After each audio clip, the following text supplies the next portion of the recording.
Dariya ba su ba wai ashe dariya ba ƙauna ba.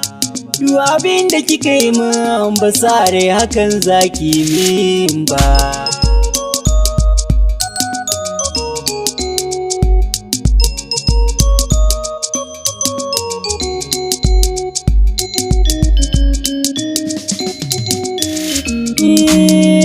Fara rayuwa ne da ni da ke kamar ba za mu rabe ba, shi kuma lokaci yana zuwa kamar ba zai sauya ba.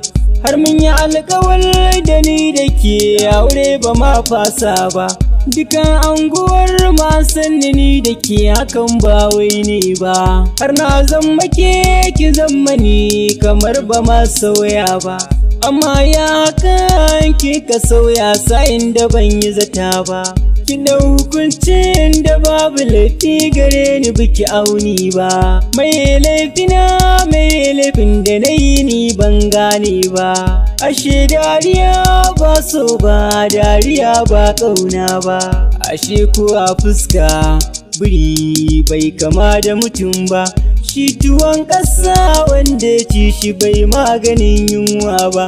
Kiman gadar zare na fada sa'in da ban kare ba, ki nunan halinku na mata wanda ba san da shi ba. Ashe ban yi kuskure ba garwashin tun da ban ɗauka ba, na gina tubali a zuciyarki amma biki dubi ba.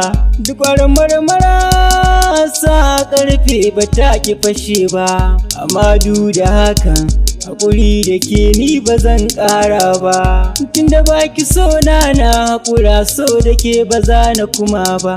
Ana barin halar ko don kunya yanzu ba haushe ba wai ne ba. Ban san ki ba zan bar ki domin halinki ne fa ki girba.